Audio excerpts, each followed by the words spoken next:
the most creative state that I can be in is a place of play.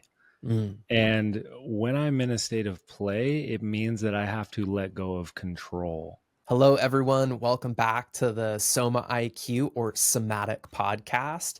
I'm here with our founder, Stephen Jaggers, and we're excited to dive into another, deep conversation. Like during the last podcast, we really talked about connection and like connection with self, connection with others. How do we deepen that connection?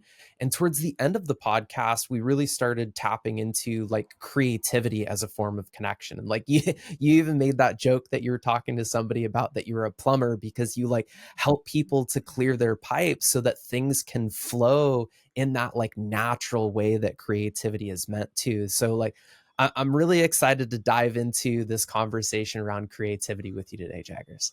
Let's do it, Adam. Yeah, I'm excited for this as well. It's something that no, I don't.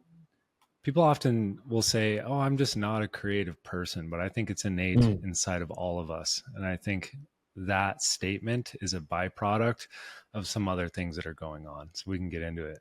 Yeah, I mean that honestly opens it up just like right away for that conversation around like, I think when people say that they're not creative, it really is more so just that the creativity is like stuck or it's like fully blocked or they've been closed off from it for so long that they just have this innate belief that they're not creative. But like what are those like subtle signs that we can start to recognize within ourselves to notice that our creativity is just stuck or blocked, and like what can we do to get that flowing again?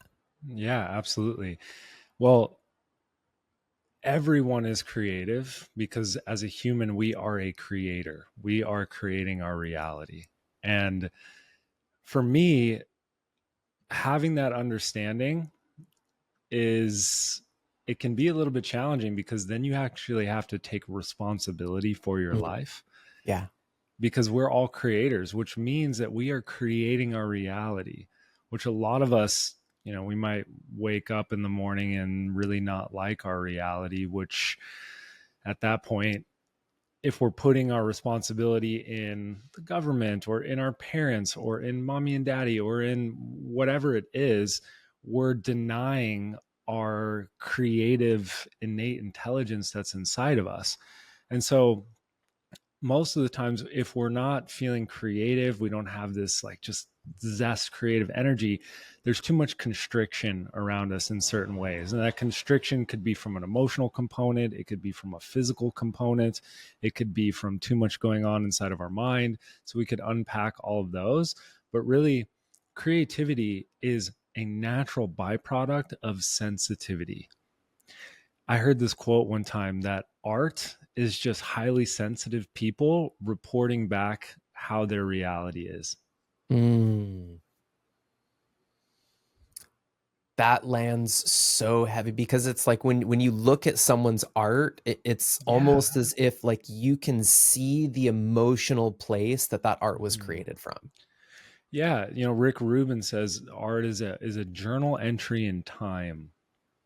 It's a journal entry in time.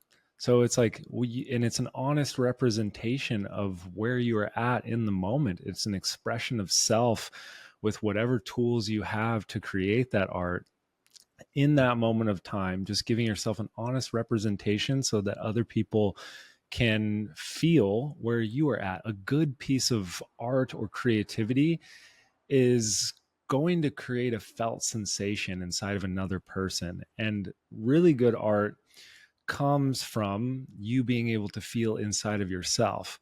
Like ideally, if you're creating something, you want it to be moving, you want it to like land within somebody, but it's not going to if you don't actually feel it inside of yourself. So a lot of the times the gateway to our creativity is to develop more sensitivity and more felt sensation inside of ourselves, and then finding the different routes to be able to express that.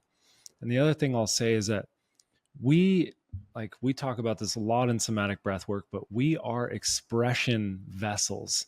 Like my body is an expression vessel. There's so many ways that I can express myself through my hands while I'm speaking, right? I'm speaking. There's so much that's being communicated through my tone, through my pacing of my words, through through all the things that are being said underneath the words, right? And then we have Yeah. all of these other ways of expressing ourselves. For me, it might be music. It might be right now podcasting. It might be physical activity, skateboarding, pickleball. It might be yoga. It might be working out. All of these things are just different ways for us to express ourselves.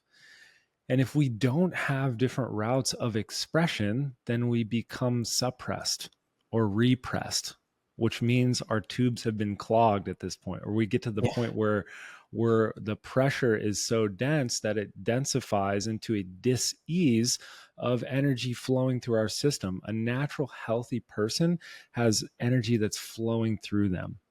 And so creativity, we often say, like, if someone's in a flow state, it's because that is just flowing through them. There is no hindrance that's going on within their expression. And the last thing I'll say with that is that, like, I remember a couple years ago, like, I injured my knee snowboarding pretty Mm, badly. I remember And that. I was on crutches for probably about a month. And I became incredibly depressed because one of the routes that I express myself is physically. Like, for my creativity, I it starts with me actually moving my body. And so, not having those physical outlets of expression, I had to move to different other forms of expression, such as music, such as podcasting. And so a lot of people, they only have like one or two, maybe, routes of expressing themselves. And if that gets taken away, then it's going to be really hard to have something to move that pressure of life through them. Some of the best art that's been created, some of the best businesses, some of the best paintings, whatever it is, have been created from probably stressed people or some people that are going through something.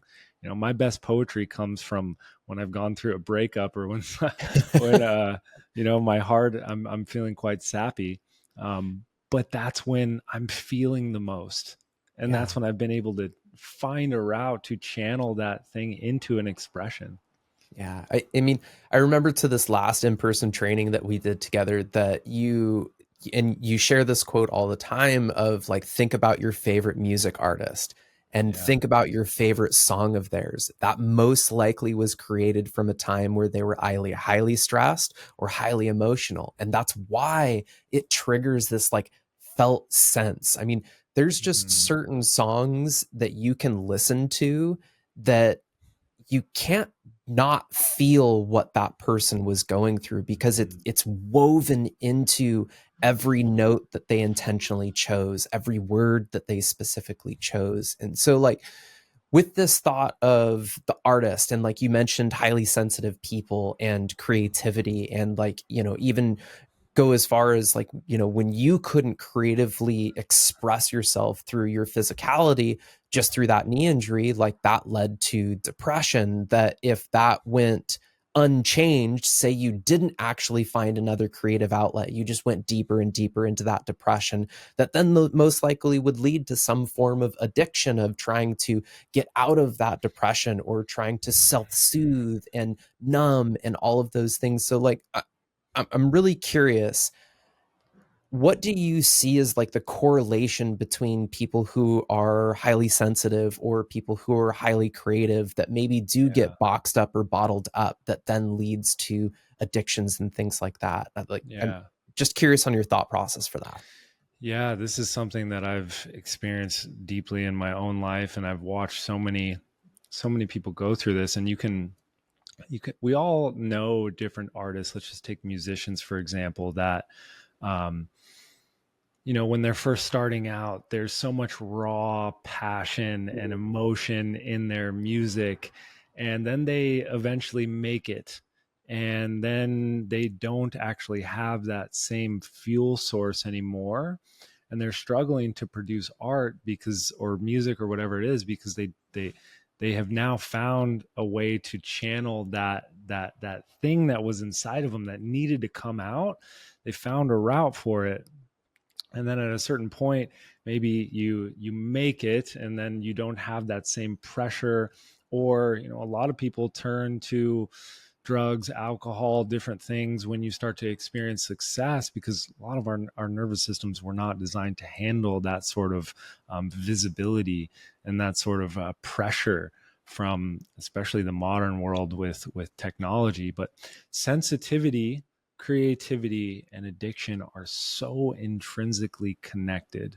And I feel for the humans that are highly sensitive. And in my opinion, actually, every human is highly sensitive. It depends on so many different things. Your where you're living, all of the practices that you're doing. Ideally, sensitivity and aliveness, we always say, is like the same thing. The more sensitive I am, it's not that I'm weak, it's that there's more aliveness inside of my system. I have the ability to sense. My sensory perception is heightened and turned on. So a person that is highly sensitive is feeling reality, is feeling all of the little nuances in reality, in relationship, in all of the different places in their life. And for a lot of us, that becomes a lot to handle. Like for highly sensitive people, when you're around a lot of stimulus, it becomes difficult for you Yeah. to process, for you to move, for you to express it all through your system. So a lot of the times when it's that painful, we turn towards other things to help numb ourselves, to help dull down our sensitivity, because the world is so intense and it's hard for us to feel everything. We actually need help from outside things to be able to numb ourselves. Because for us to numb ourselves by ourselves, and we talk about this a lot from the aspect of parasitic tension, but numbness, to numb myself, to keep myself from feeling, is a very active process. Like it is going to take a tremendous amount of energy for me to hold back the thing that I actually want to say to you. Yeah. It takes a ton of nervous system energy inside myself. If every cell inside of my body is like screaming that I want to actually say my truth, but I'm too afraid of, well, then it's taking that much energy to hold all of that back, to hold back that expression. And so numbness is an active process. And that's why we turn towards outside substances to be able to help in that process: alcohol, porn, drugs, whatever it is. And a lot of the times, people that have addiction are highly sensitive. Mm. And the thing that it's not about the thing that they're addicted to, it's like Gabor Maté says, it's about what is that thing giving them. And a lot of times it's what it's giving them is helping them to actually not feel the pain or the intensity of their existence. But ideally, and we see this with people all the time, is that being able to feel that pain is one thing, but channeling it into a form of expression, finding a route for you to put all of that part of yourself as a journal entry in time and give it back to the world. Yeah. And so there's this deep intrinsic connection between creativity and addiction often. So it's interesting because I almost feel like what you're saying is that addiction is actually an incredibly intelligent response from your nervous system in an attempt to try and bring you back to safety and homeostasis.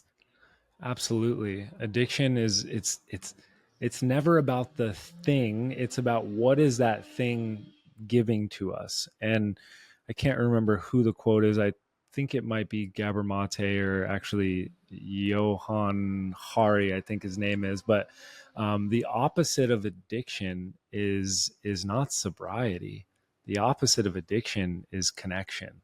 And Mm. so a lot of the times, like if if my world is so loud, the outside world is so loud that I can't even hear myself, if I'm so sensitive that I'm just picking up on everything else, and I don't have you could say boundary put in place, or like I look at boundary as like what is me and what is them, like what is Sure. self and what is other, and what are Yeah. the intelligent gates that I have around my energy system that it works as a filtering process for giving me the life that I want. What am I okay with and what am I not okay with?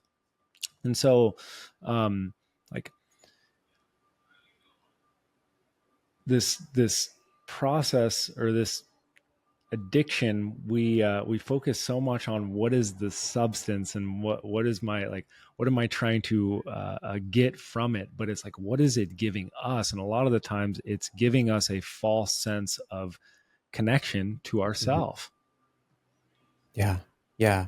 It's interesting because, like, having grown up, and you and I are similar in this way, of grown up in a family of addiction, and Mm, to see as a child, like, what someone is moving through, you don't really understand. But now, like, that I have a lot more of this knowledge and information around the body and the nervous system and how it holds yeah. all of this stuff, like, I can look back and see at how much could have been solved by, my dad specifically choosing another avenue. And none of the avenues he really chose was creativity, was something to keep inspired. It was just, how do you keep out of the pain? How do you keep out Yeah. of feeling the things that are there that really need to be felt in order to Mm, truly feel alive again? Like, you touched on parasitic tension, and, like, we teach that it's almost to live in a state of parasitic tension constantly is like this living death. It truly is yeah. like zombies walking on the planet, right? Where Yeah. you can see this just complete almost nothingness when you look into someone's eyes, because they're Mm, just so disconnected from that sense of self, that sense of, like, soul expression that really wants to come out into the world. So, like, I'm curious if, like, some of the listeners are maybe resonating with this, and they're like, that's where I am right now. Like, what's one quick practice that you could give them to help them break through that block, to really tap into that creative yeah. flow that wants to, like, be birthed through them? Absolutely. Yeah. For me, it is like the most creative state that I can be in is a place of play. Mm, And when I'm in a state of play, it means that I have to let go of control. And so many people have a hard time because we immediately think of creativity as art, right? And if I am trying to make art, well, if I have these patterns of perfectionism, if I have these mm, patterns of yeah, control, if I have these, all of these contracted energies that we put on ourselves, well, then you're going to collapse the space of creativity, of expression to happen. We talk about holding space for somebody, mhm, whereas like creating a space for someone to take up space. right. And what's the opposite of that is trying to fix them, trying to change them. Well, we often do that in our same process for creativity. The way that I block my creativity is trying to fix my creation. And so for me, the practice is going and doing something that I suck at. Like that's it right there. And can I improvise? I've been Mm, sitting with like what is another powerful somatic based technique that allows me to really tap into my creativity, and it's improv. Lately in the evenings, my partner and I have been just like picking up the guitar. Neither of us are like super good at it, but we'll pick it up and we'll pick a couple chords and we'll say, here's a topic. You have to sing a song about this. And singing for me is like one of the most vulnerable things. And it's one of the things that I'm like, oh, I can see every little thing that gets in my way from being able to sure. just like, can I speak about nonsense? Like, can I be okay with not making any sense whatsoever? Mm. And so improvisation is a powerful tool, and it's a somatic tool. I've been working with a couple one-on-one clients on developing like their personal brand, right? We talk about personal brand from a business standpoint. But the word personal, the etymology of that is persona, which is per meaning by, sona meaning sonic. It's by sound. Your Mm. persona is your sound, your song that's being sang into the world, your expression, right? So from there, how do we work on your personal brand? Well, you have to be willing and able to just improv. For me to make content or podcast right now, like I have no idea what I'm about to say. Can Yeah. I be okay with having no idea what I'm about to say? Nowadays, we all like want to have everything planned out from AI. We want to have like everything perfect, but some sort of improvisational technique in any sort of way is going to break you out of the control piece, and you're going to feel like, wow, I suck. And that means you're doing it right because you've just now broken free from the need to do something perfect, which is one thing that gets in the way. Perfection, what should I be creating? Mhm. Um, Trying to improve myself right away, trying to um, simplify things too quickly. All of these collapse the space for us to hold space for ourselves, to take up space in our creative expression. Yeah. I'm sure I'm not the only one listening to this that is just like, okay, mind kind of blown a little bit right now because there's like so many ways in which the various different like golden nuggets that you just dropped throughout that transmission really connects the threads of how can we come back to our true authentic expression, Mhm. and then from that place try and tap into creativity. Like, Mhm. we talk about like in the second half of a breathwork session of asking people to bring all the parts of themselves back in, asking them to Yeah. remember who they were before the world told them who they should be. And like that makes me think of one of the other constricting factors for creativity, for expression, for someone to really like use their authentic voice is like that imposter syndrome, that Yeah. comparing self to other of like, oh, well, I should be there because they're there too. And I Mhm. started before they did, but they're further along than me. And that just creates all of this pressure that inevitably, speaking on myself and many different projects over the years, just stopped me from moving forward because it really starts to rub up against those things that we seek to numb, we seek to get rid of. So, do you feel that like breath work as a practice, like movement as a practice, like all of these practices that you've touched on are ways that we can continue to come back to ourselves so that we can have clarity on how we want to Mhm. be creatively expressive in the world? Yeah, absolutely. It's making me. There's another quote. I'm just full of quotes. I love it. There's another quote from Alan Watts that is, um, the purpose of dancing is not to get to a certain place in the room, right? The purpose Mm, of playing music is not to get to the end of the song. And so, this process of creativity, of expressing oneself, it's not to get to the end destination, it's to lose yourself fully or find yourself fully in the expression of what is going on, right?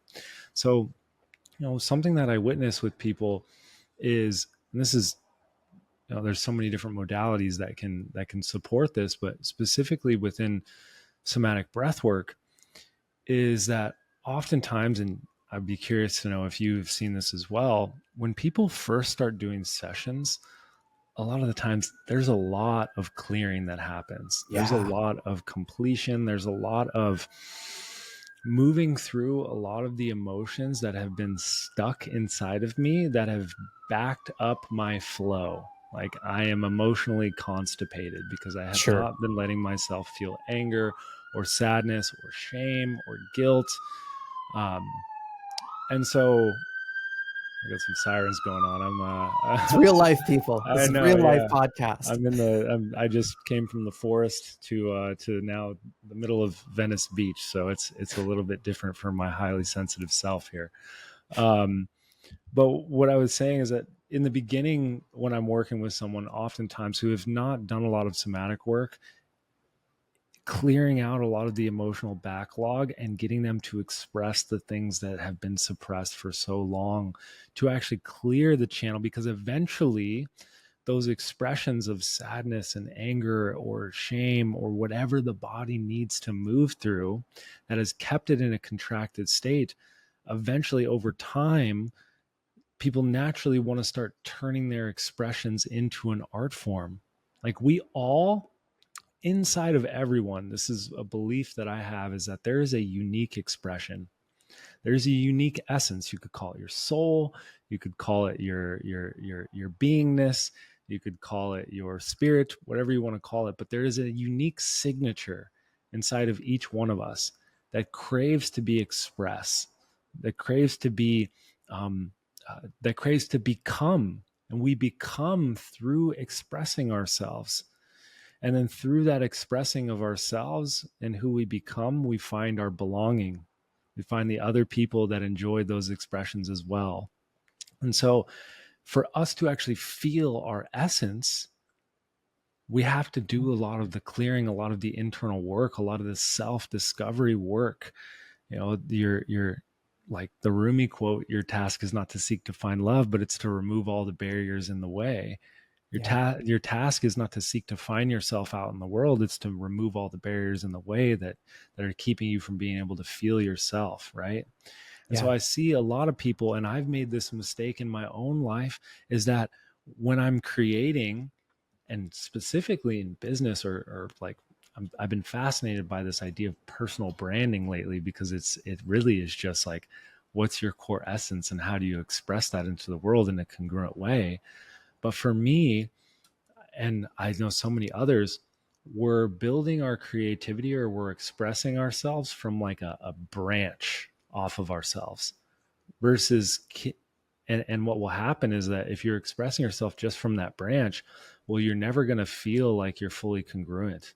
And then what's Yeah. going to happen is you're going to have to, okay, I'm going to have to shift my identity, or I'm going to have to change my expression in some sort of way.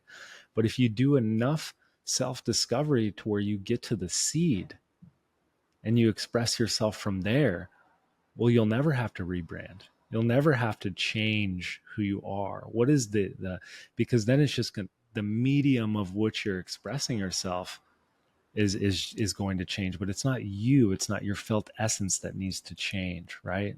Yeah. Yeah, it's like you've talked about this a couple of times of like the acorn already knows Yeah, it has the potential to be an oak tree. It doesn't believe that it can be a palm tree. It doesn't believe it can be a cedar. It yeah, doesn't believe that it can be anything else but what it's actually destined to be. And I think that's something that's unique about the human species is we don't inherently have that knowing or like I actually believe that as children, we do have this knowing. That's why yeah. we're so inspired to move in certain directions as children. But then parents come in, society comes in, school comes in that says, no, you need to do this, or no, you need to be this way, or no, you need to be quiet and sit down for 8 hours straight while you're a child that has no attention span whatsoever and can't sit still.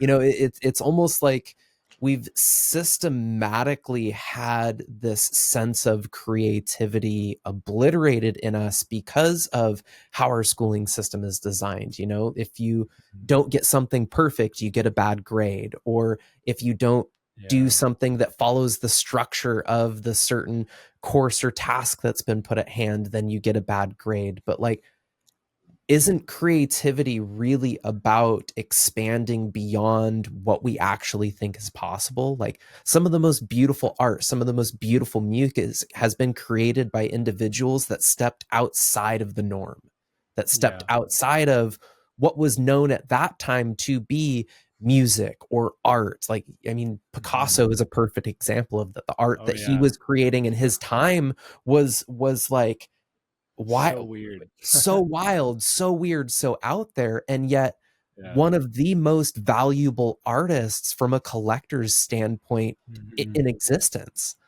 Yeah. Yeah. I remember being in France and going to the Picasso Museum, and I'm just like, what? Like some of his stuff is so outlandish and Yeah. so there's not a way that we can grade art, right? We can't Mhm. grade our creativity in a way. The only way that I think you could grade it is if it actually came from you. And this is, you know, I think that we're going to experience more of this because a lot of people are outsourcing their creativity to AI Right. and to Yeah. technology. And so I actually think that the most valuable thing moving forward into the world is being able to connect to yourself, because people can feel when you're creating something that's not from yourself.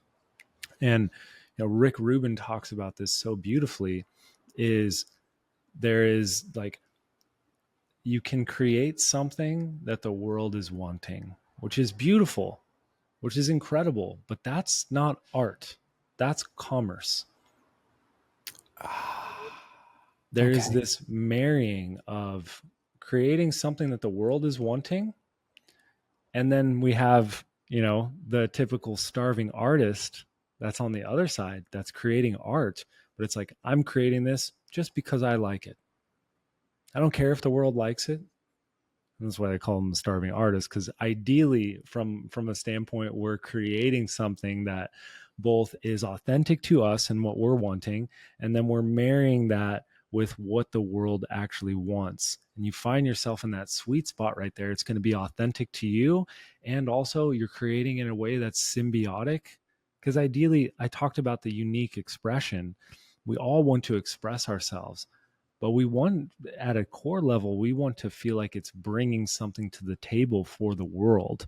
Now, a lot of people, when they go try to build courses or build a business, they just look to the world and the external world, and they look to the market, and they're like, okay, there's a gap in the market over there, I'm going to create this thing. And then they create the thing, and maybe they have a little success, but it's never going to last because it's actually not them. Yeah.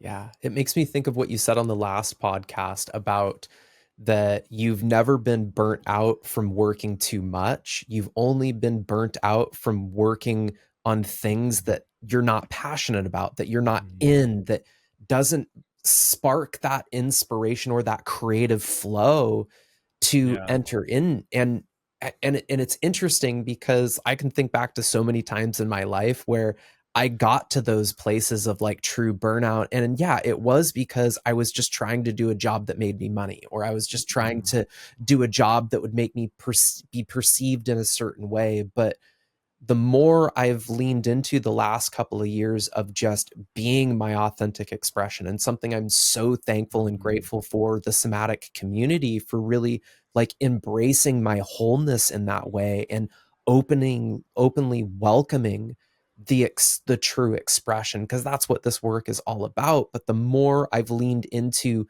just showing up as me, like you said earlier in the podcast, that's when you start Yeah. gravitating all of these other people that help to bring that out even more. And I think this can maybe just kind of steer the direction a little bit. Is what do you do when you find yourself in an environment or with a certain friend group that isn't helping you to thrive creatively, isn't helping you to be more of your authentic self? Like, what would you Yeah. say to somebody to help them shift to maybe setting more boundaries, maybe letting go of relationships, maybe opening up Mhm. to new avenues that will allow them to be that authentic creative expression?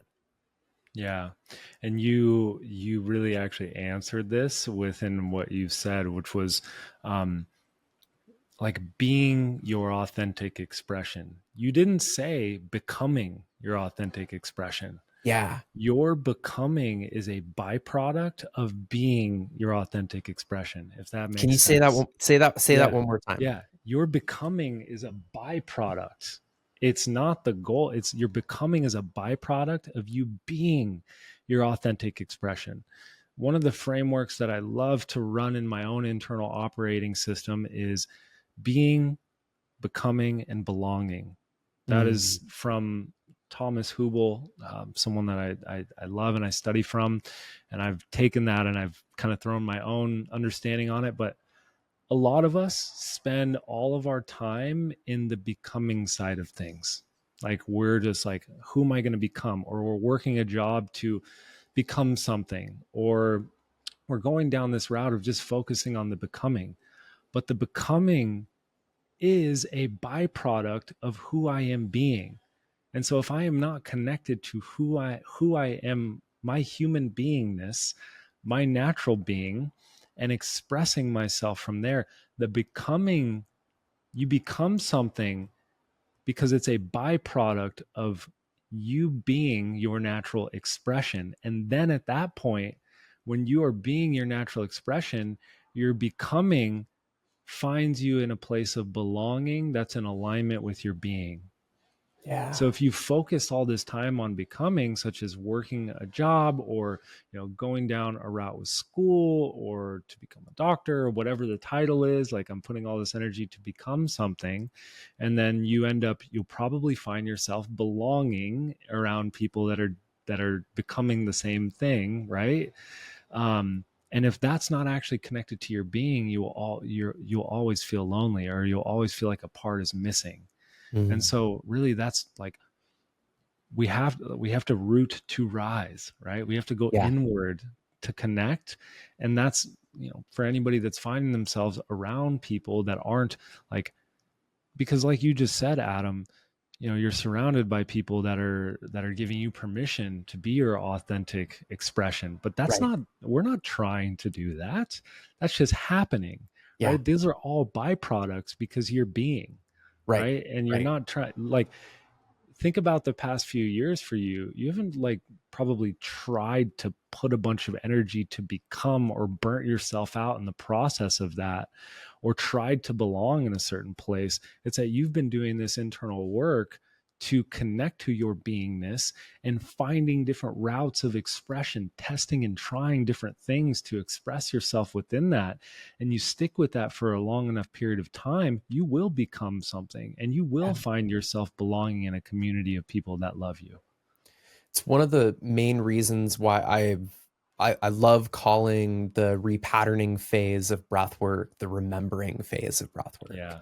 Yeah. Yeah. because it really is, just like you noted, I haven't been becoming anybody else Mhm. other than who I've always been. But what the internal work has allowed me to do is let go of all the versions of myself that I tried to become that wasn't in alignment with who I'm actually being. Yeah, yeah. It reminds me of, I know you love Ram Dass, but it Yeah. reminds me of one of his quotes is that I think it's, humans are born with amnesia, and they're incredibly forgetful. Yeah. But the beautiful thing about forgetting is that you can remember. Yeah. Trauma, death, taxes, all of these things are guaranteed.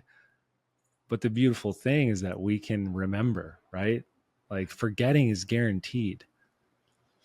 And so we're all going to experience these different things that fragment ourselves. But do we have the ability? Do we have the skill sets? Do we have the community? Do we have the resources to be able to connect to ourselves over and over again? And this, maybe this is something that we can cover on the next podcast, but this is something you see in romantic relationships so much. We Mm. negate the amount of connection that is needed to ourselves to maintain a relationship.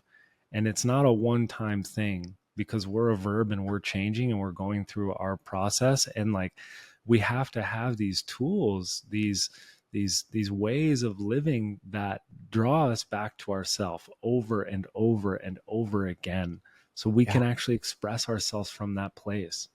Yeah, it's interesting that you say that, because there's so many things that in the last couple of years I've found myself gravitating back to that used to be points of interest in my childhood years that I just kind of let go of for whatever reason, that just never really chose to pursue it. And now I'm pursuing it in a way unlike in the past, where my hobbies I'd pursue because as a way of like, okay, I can monetize this, right? Like not Yeah. actually doing a hobby because it was just a creative outlet, but doing it as a way of bringing in more income. And Yeah. that's been a pattern of mine for the longest time of like I get interested in something and then it's like, okay, how can I business this? Like how can I Yeah. monetize this? Whereas now it's more of how can I just do the things that bring me joy because they bring me joy? Mhm. Literally not doing them for any other reason except for the fact I just like doing it. Yeah. Yeah. I never like what's funny is even with somatic breathwork, like there was no plan to turn this into a business. There was no plan. I had no plan whatsoever. This was just something that I was like, oh, this is powerful and I like doing it. And it seems like it's helping people. And so I was like, well, let's do more of it. And then it turned into that. And that's, it's where the fuel source is coming from, right? Yeah. If the fuel source is not coming from the seed inside of yourself, and if you don't have access to that seed inside of yourself, well, there's probably some necessary excavating that needs to go on so that you can connect to yourself. And a lot of people are afraid. Like the journey inward could be potentially one of the most scary things for somebody. But at the same time, you'll always run into issues if you're not actually going inward and connecting to yourself, whether it's in relationship, whether it's in business, whether it's in like if you aren't connected to that seed, that essence inside of yourself, you will always feel like something is missing. Yeah. Yeah. Definitely. I'd love to put a pin in that conversation around like losing yourself in relationships and That'll how be the next one. necessary it is to like maintain that sense of self in a relationship. You know, Mhm. it's October 1st, I'll celebrate 12 years of marriage. And so, like, Wow. I know firsthand at how much work it actually takes to create a healthy relationship. And that work starts with Mm. self. We cannot change another person. All we can do is work on ourselves, and by that they're going to co-regulate with us.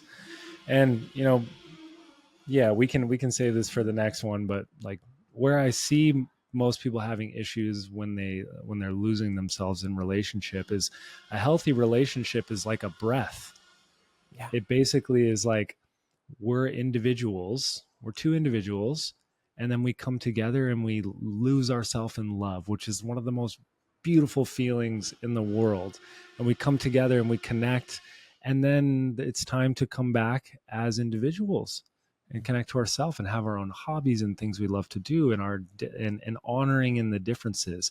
And then we come back in connection, and ideally it's this nice breath that happens of individuation and being our own people, and then coming together and losing ourselves into the oneness of our union, right? But Yeah. what happens is, just like we talk about within nervous system regulation, is health is the ability to choose. And where issues come is when we get stuck here, and then we have a hard time coming back into being ourselves. Or you could experience the opposite, where people don't want to get too close, and so they connect and then they come back, and then they're Mhm. like, okay, well, it's more avoidant, right? So yeah, we can definitely dive into that. But you see the same thing in creativity, is that like I always have to come back to myself and connect to myself. Is this thing in alignment of how I want to express myself? And then I lose myself in the flow. I lose myself in the creative expression. And then I finish it. I put it out there in the world. Now come back to myself. What's next? What am I Mm. feeling now? What's the next journal entry in time that I want to express and paint the picture of my internal landscape for the world? Yeah. You know, you just mentioned journaling and you mentioned this also on the last podcast that hasn't really been a practice of yours, but over the last Mm-hmm. couple of months you've really gotten into this flow of like every morning through, you know, the artist's way of actually getting all of these things out. So, being that that's been an avenue that's works really well for you, what would you suggest to the listeners is like just a last takeaway of maybe some different things that they can try to bring back that creative flow. Mm-hmm. Yeah, I think, well, I mean, just like I spoke to about improving, like the Mhm. artist's way is literally writing through improv, Just can you actually sit there and just write whatever comes to mind? Your sentences, words don't even need to make sense, but can you just get the flow of energy moving? It's just like in somatic breath work. It's like, it doesn't have to make sense to your mind. Can you just start moving things through you and let your Right. body tell you? And the same thing with like the musical improv that I'm talking about is like, can I just speak and sing, even if it's just humming or even if it's absolute nonsense? Can I just get the flow of energy moving in some sort of way? So, whatever it is, can you break free from the perfectionism, from the needing to control, from the needing for it to be perfect, right?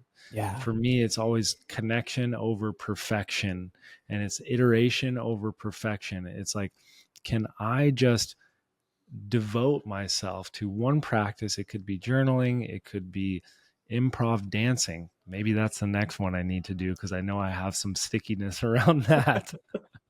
But just dedicate to being okay with sucking and it not Mhm. being perfect. And it's the beginner's mindset. I think it's a Japanese saying shoshen, right? It's beginner's mindset. I'm like, can Yeah. I let myself just be a beginner and admit it? I suck at this, but I'm not going to stop because I'll never get to mastery. I'll never get to, be one of the greats, if you will, in creativity if I can't let myself just unclog the tubes and just get the energy starting to move. Yeah, for sure. Absolutely.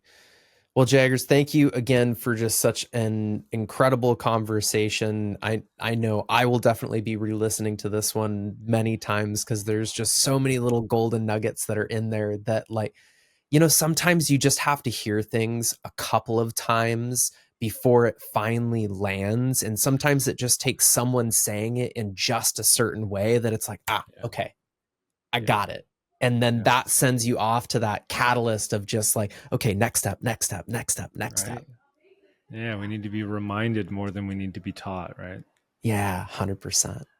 Well, thank you Heck all for yeah. listening to another amazing podcast. Looking forward to that next conversation around finding the breath in relationship. Let's do it. We'll see you then.